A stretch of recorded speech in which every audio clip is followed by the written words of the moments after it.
चलिए, आप सब लोगों को मैं आज स्वागत करता हूं। जैसे आप लोगों को जानकारी होगी, जो घटना मोकामा विधानसभा क्षेत्र में हुआ है उसको जिला प्रशासन और पुलिस ने काफ़ी अति गंभीरता से लिया है। गंभीरता से लेते हुए पूरी घटना का छानबीन भी पुलिस द्वारा पुलिसिय कार्रवाई के तहत की जा रही है। कांड दर्ज हुआ है और पुलिसिय कार्रवाई अलग से चल रही है। हम लोग इस घटना को बहुत ही सीरियसली देख रहे हैं और घटना के बाद काफ़ी हम लोगों ने कार्रवाई की है। आज जो गिरफ्तारी हुई है इसके संबंध में एसएसपी साहब और केस के डिटेल संबंध में आपको बताएंगे। आचार संहिता बहुत ही एक मजबूत स्तंभ है पूरा इलेक्शन प्रोसेस में, और इलेक्शन कमीशन का स्पष्ट निर्देश है कि बाई लॉ इलेक्शन होगा तो उसी का अनुपालन 100% करने में हम लोग लगे हुए हैं और कराएंगे भी। कोई भी असामाजिक तत्व किसी भी प्रकार की प्रयास करेगा कानून तोड़ने का, आचार संहिता तोड़ने का या किसी भी प्रकार की इन्फ्लुएंस करने का कोशिश करेगा तो उनके विरुद्ध कठोरतम कार्रवाई की जाएगी। हम लोग 100% आर्म्स डिपोजिशन करने के लिए आदेश दिए हैं और लगातार जल्द से जल्द जितने भी लीगल आर्म्स हैं वो भी डिपॉजिट हो जाएंगे। चेकिंग पॉइंट्स हर विधानसभा में 50 के ऊपर पॉइंट्स बनाने के लिए निर्देश दिया गया है, जिसमें सीएपीएफ के माध्यम से भी चेकिंग कराई जाएगी। सेजर पूरे राज्य में पटना जिला में सबसे ज़्यादा सेजर अभी तक का हुआ है। लगातार सीएपीएफ सक्रिय हैं और पर्याप्त मात्रा में सीएपीएफ के बल उपलब्ध है। वो पुलिस बल और मजिस्ट्रेट के साथ लगातार चेकिंग की कार्रवाई लगातार कर रहे हैं और सेजर भी कर रहे हैं। आचार संहिता के संबंध में सभी पदाधिकारियों को पुनः निर्देश दिया गया कि किसी भी प्रकार के अगर उल्लंघन होगा उनके विरुद्ध कठोरतम कार्रवाई किया जाना है। जहां तक इलीगल आर्म्स की बात है उस पर और तेजी लाई गई।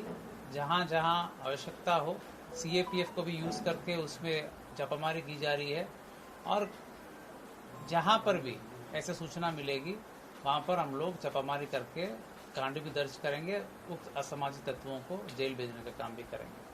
कहने का मतलब इलेक्शन कमीशन द्वारा दिए गए निर्देश पूरे लॉ और कानून को फॉलो करके इलेक्शन की प्रोसेस संपन्न होगा, वो बिल्कुल होगा, उसको पालन कराया जाएगा। उसमें कोई भी बाधा उत्पन्न करेंगे उनके विरुद्ध कठोरतम कार्रवाई की जाएगी। मैं फर्दर जो केस संबंधित डिटेल से एसएसपी साहब आपको ब्रीफ करूँगा।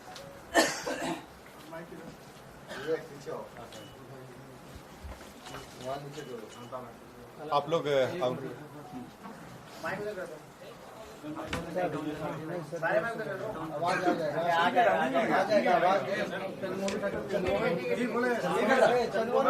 बोलिए सर, बोलिए सर स्टार्ट कीजिए। आप लोग अवगत हैं कि 30 तारीख को एक गंभीर घटना घटी थी और जो दुर्भाग्यपूर्ण था कि इस तरह की घटना नहीं होनी चाहिए थी। इस घटना में जो तारतर गांव है उसके समीप में दो पक्षों जो वहाँ प्रत्याशी थे उन दोनों के काफिला आ रहा था और उन दोनों के बीच पक्षों में झड़प हुई और झड़प में पथराव हुआ, लोग घायल हुए और उसके बाद एक शव बरामद हुआ।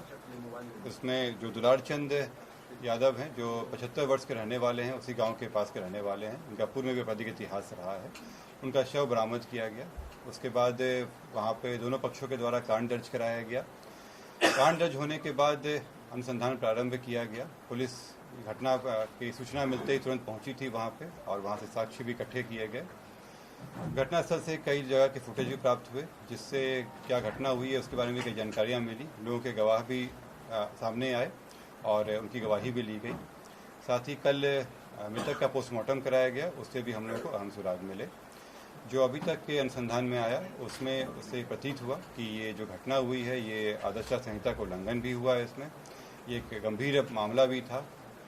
हम लोग इलेक्शन कमीशन के द्वारा निर्देशित भी किया गया था कि शांतिपूर्ण ढंग से इलेक्शन होना चाहिए और इसमें जब अनुसंधान किया गया तो पाया गया कि जो प्रत्याशी हैं वो वहाँ पे मौजूद थे, उनके सामने में घटनाएं हुई हैं और जो कांड के मुख्य अभियुक्त भी हैं अनंत सिंह, उनकी आज गिरफ्तारी बेड़ना गांव से किया गया है।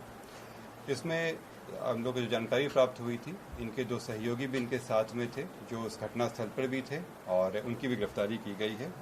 ये 2 व्यक्ति हैं मणिकांत ठाकुर जो नदवा गांव के रहने वाले हैं और दूसरा रंजीत राम जो लदमा गांव के रहने वाले हैं। इस पूरे मामले में 3 लोगों की गिरफ्तारी हुई है जो